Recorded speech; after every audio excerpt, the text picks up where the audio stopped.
It's Liz Hirsh Naftali, and welcome to the Capital Coffee Connection podcast, where I have the honor and the privilege to speak with leaders, our national leaders, about their heart and our shared humanity. We do not go into politics and policy because for me, this is really an opportunity for people in America, people around the world, to get to know who our leaders are for who they are as people. So, one of the quotes that I read from this leader, she had said, "Too often we have allowed the divisions in our country to be more important than what unites us." And I am speaking today with the United States Senator from Maine, Senator Susan Collins.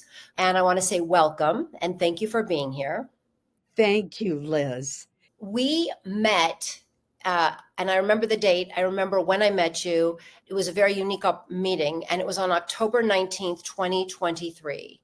I just want to share, because I always like to give a little bit of a background of who I'm speaking with. And a lot of the people I speak with, I haven't met in person or haven't done projects with. And I met you, and I was in probably one of the worst states in my life, which was my great niece had been kidnapped by Hamas terrorists after her parents had been murdered on October 7th. And at first, we actually thought that this beautiful 3-year-old child, Abigail, had been murdered. But then we realized that she had actually survived the murder of her father, and then whose arms she was in, and then had been taken as a hostage into Gaza. And I remember meeting you and looking at you and other women leaders and just saying, please be this child's voice. This is just about how we save her. And at that time, there were many women and children and many hostages, about 250 people. And I just wanted to say thank you, use this opportunity, because at that moment you said, I am going to do everything I can to help you. And I tell this story and I write about it, which was a few days later, you were with a Codel, Democrats and Republicans in Israel, meeting with the leaders and trying to help and figure out what we could do. And my daughter, Noah, who lives in Israel, came to you and wanted to introduce herself and bring you a picture of Abigail. And you instead pulled out from your purse and said, I have Abigail's photo. I met your family in Washington, D.C., and I'm going to do everything I can to bring this child home. And then you, a few hours later, told the world you showed what this child looked like, and you shared who she was. And I know from speaking with leaders in the Hill, Democrats and Republicans, that came to me and said, Senator Susan Collins is showing and telling everyone Abigail's story and the story of these hostages. So it's a long introduction, but I think for me, it's really an important one for people to just know who you are. And by that story, it just tells you what kind of a person you are. So I want to say thank you. Well, thank you, Liz, for all the attention that you brought to not only your great niece, but all of the hostages. And you continue that mission to this very day. I did carry Abigail's picture with me from the day you gave it to me to the day that she was released. And I can't tell you how profoundly moved I was by her story. To see her parents murdered in front of her while her 2 older siblings were hiding in a closet for 14 hours, and to be carried away by murderous terrorists was just something that touched my heart. And I was determined to keep her name out there before everyone, because if you can put a human face, particularly an adorable little girl's face, on an issue, it makes it real to people, just as it did when you first gave me Abigail's picture. I still have it in my office, as well as a picture of her with her new family. Thank you. Yeah, but I think that's it. When I started this podcast, I didn't realize, I had no idea I'd be sitting here with you all these months later, having been in this fight to save lives. But what I understood when we first started was, if we could have conversations with real people about real things, then we can, as humans, as Americans, as people, really find commonality, but really do things. And when I met you at that moment, I truly believe that it was meant that you would then go and carry and tell the world from your position about this child. And what you said is absolutely true. People need to see a face, and you're that face. And I want people to see that you helped save Abigail's life. And for the rest of her life, I will know it, our family will know it, and the world will know it. That means so much to me. I can't tell you. Yeah. Well, thank you. Now I'm gonna switch us to you as a child, because one of the things I really think is so important is like who our leaders are, who you were when you were a little girl growing up in Caribou, That's right. and your family and your parents. And I know your father was also in politics. Your mother was a teacher. Can you talk a little bit about what it was like to be a little kid and grow up and have and what your family life was like? Absolutely. First of all, I did grow up in Caribou, Maine, which is way in the north. It's very close to the Canadian border.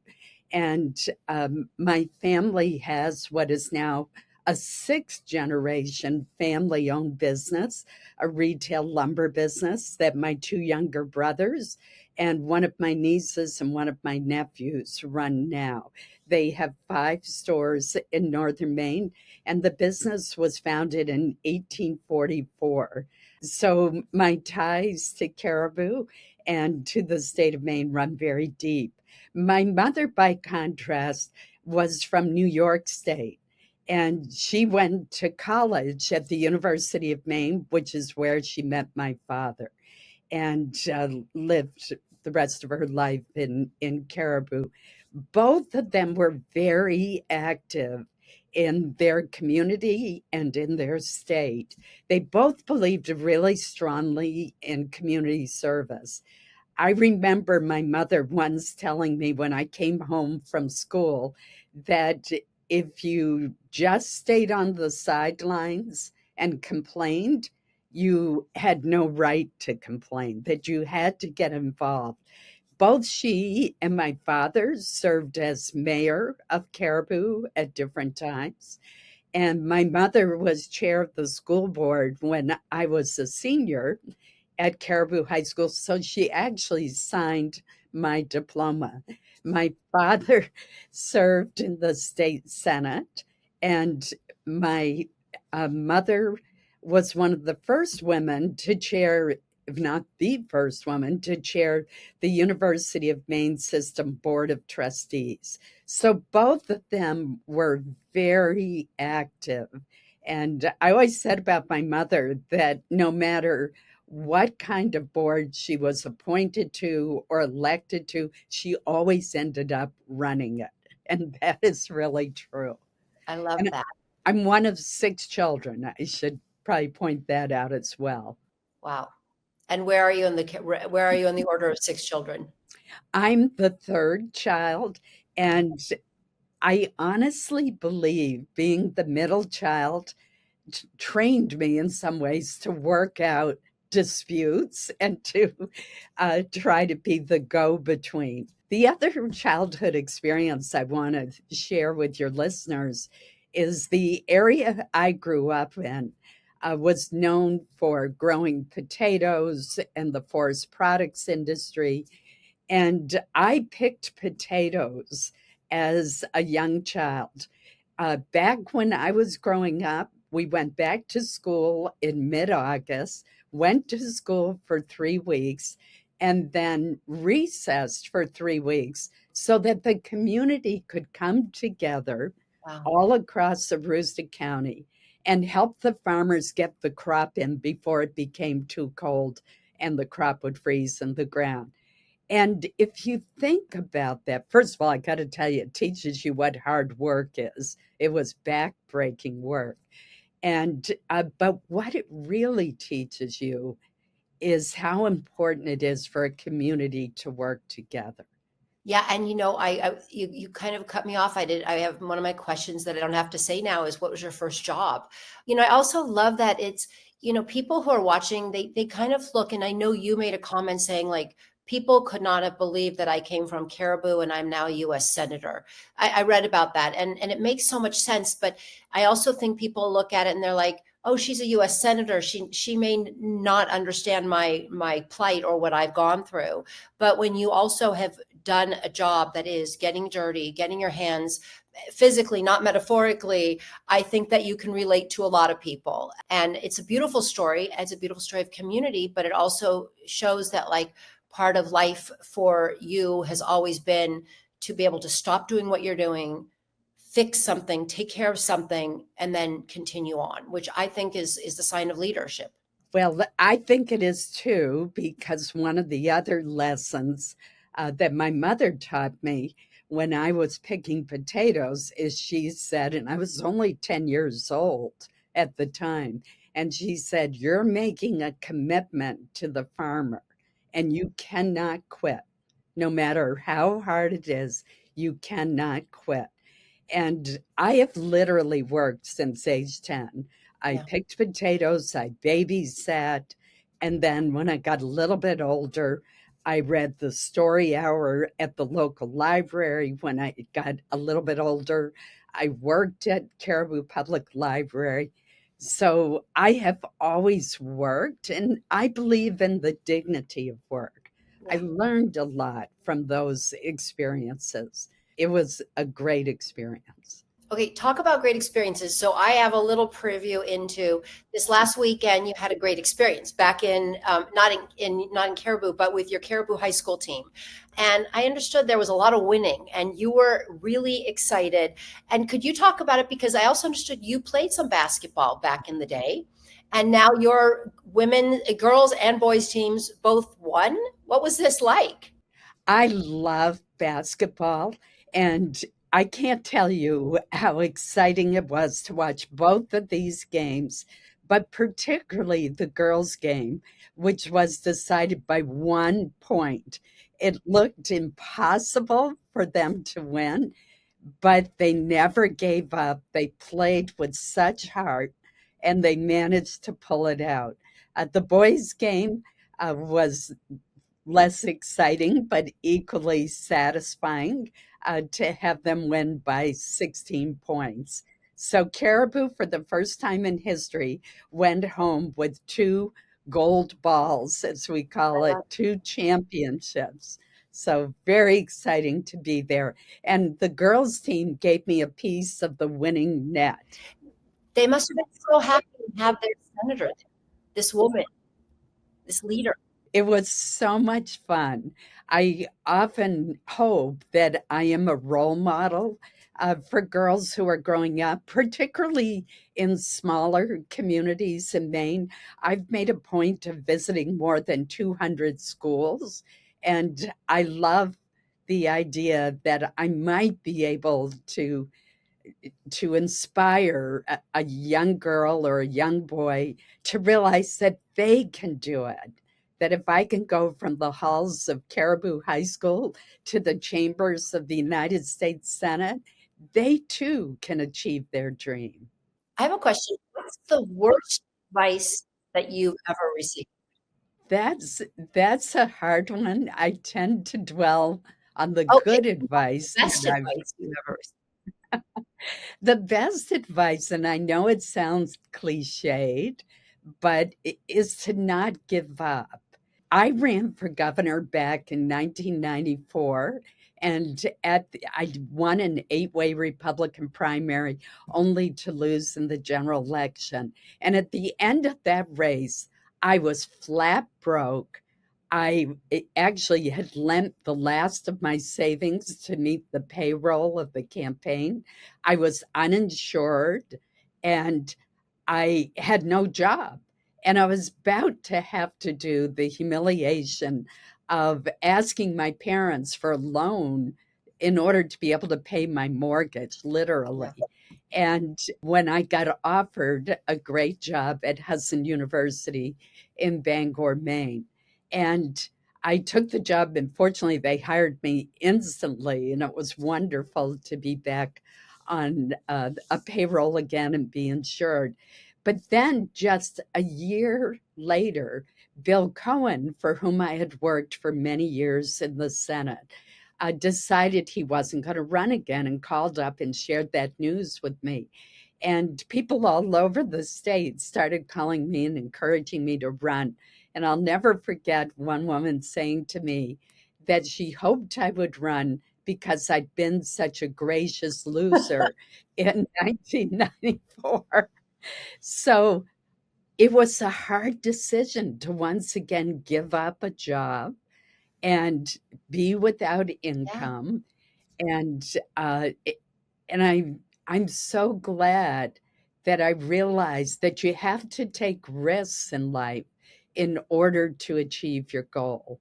And I think people become unhappy later in life if they look back and say, "Oh, right. if only I believed in myself, if only I had the will to try again." And I didn't want to be like that. Yeah, So I did decide to run, and 96, I was able to celebrate on election I night. love that one.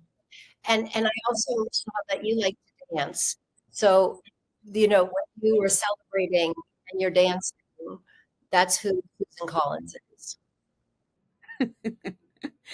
Well, I've seen a little bit of that video just recently. I don't think I'm going to get the dance award. Well, you're also known for having a good sense of humor, so and laughing at yourself. So I think it's all healthy. Well, that's Yeah, important. People who take themselves too seriously, I think, tend to not be good listeners.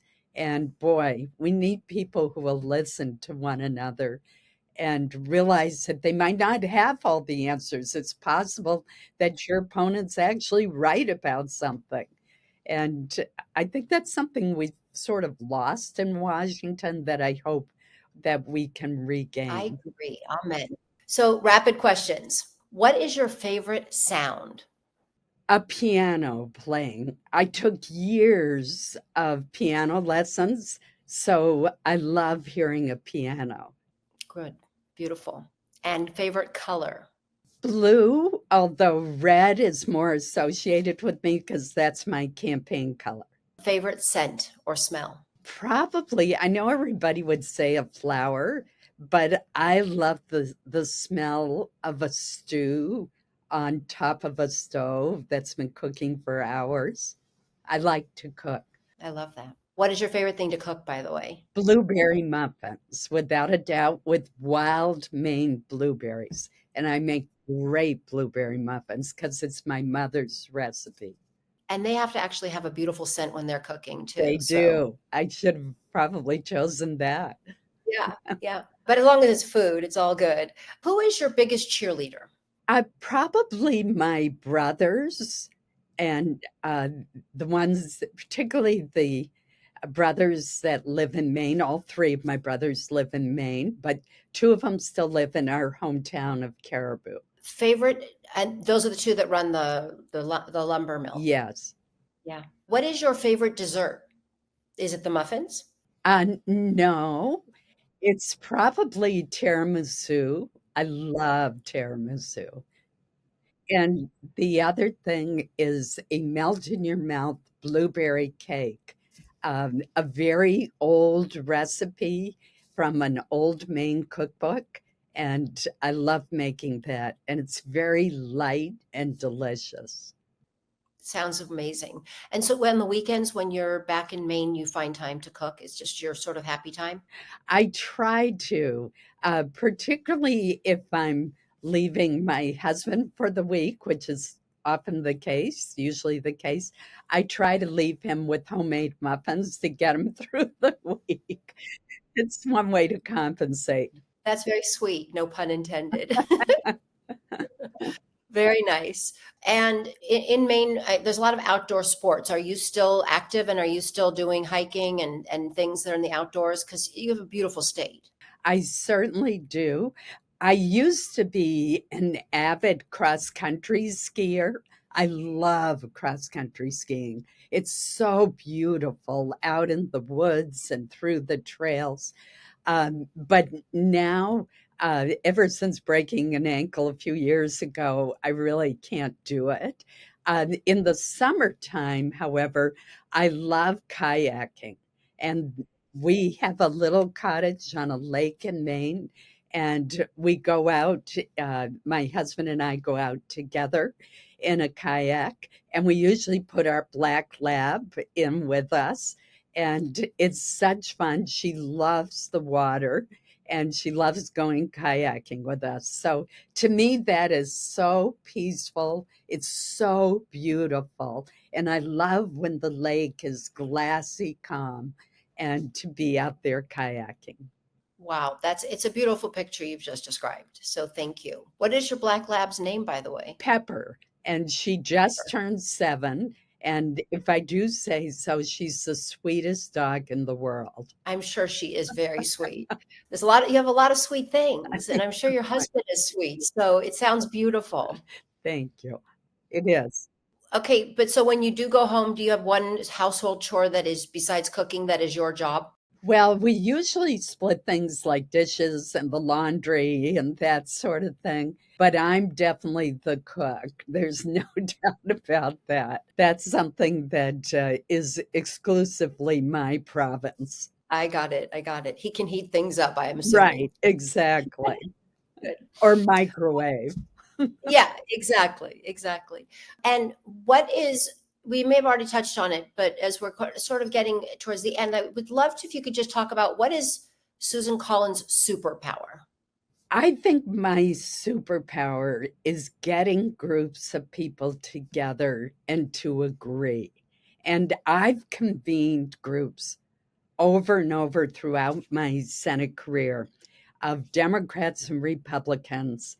And we frequently meet in the evening. If it starts getting really rough, I'll bring in food and wine. That always helps. And, but seriously, I do think it's bringing people together. And I have a lot of legislative accomplishments as a result of that. I couldn't have done it on my own. I needed everybody's input. Usually, these groups are between 10 and 20 people and pretty evenly divided between Democrats and Republicans. We worked together on a major infrastructure bill, for example. We worked together on the Respect for Marriage Act, which had federal recognition of same sex marriages, but at the same time made it clear that religious organizations did not have to perform same sex marriages if they disagreed. I thought that was a perfect example of bringing two sides together in a way that satisfied both. And on the Electoral Count Act to try to greatly lessen the chances of another January 6th. So those are just 3 examples, but are many, many more. Biomedical research is a real passion of mine. And that's something that I founded the Alzheimer's caucus, the diabetes caucus.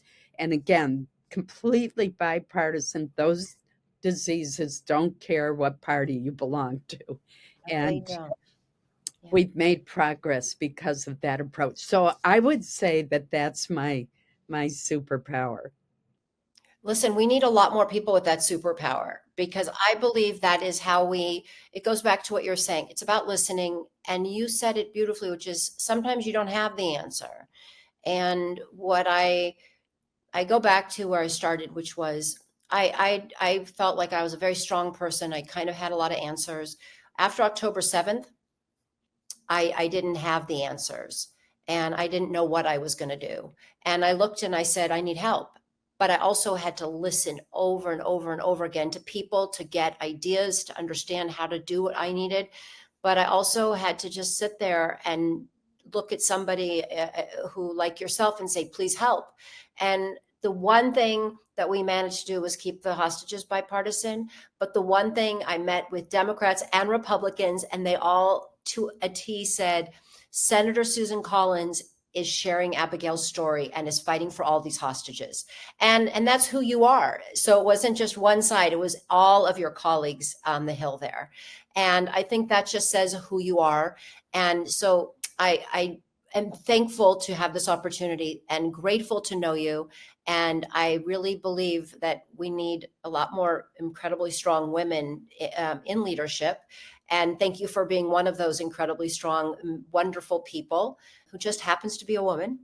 And I really hope that we will, we're supposed to have coffee in person, but we will do that next time. I'm going to ask you this one last question I've asked everyone, and it's so important. What does joy mean to you, and what brings you joy? And I know we've talked a lot about it, but if you could talk about joy and what it means and what it does for you and how you share your joy. I'm fortunate that there are a lot of events in my life that bring me joy. And to give you just a few examples, I mean, Abigail's release brought me huge joy, huge joy. Standing with my family around the piano at Christmas time and hearing all generations singing in harmony Christmas carols brings me huge joy. Small things like walking my dog brings me joy, and seeing her run into the lake and swim to her heart's content.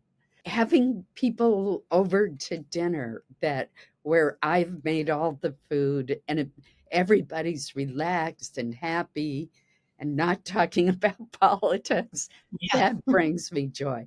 Listening to music brings me joy. I think being surrounded by wonderful friends and family probably ranks as number one, but I am fortunate to have those moments of joy in my life. And actually, your question reminds me that in difficult times, I need to step back and do and appreciate those parts of life that do bring me great joy. It's a wonderful question. Thank you. I will end with just saying it has been a joy to speak with you.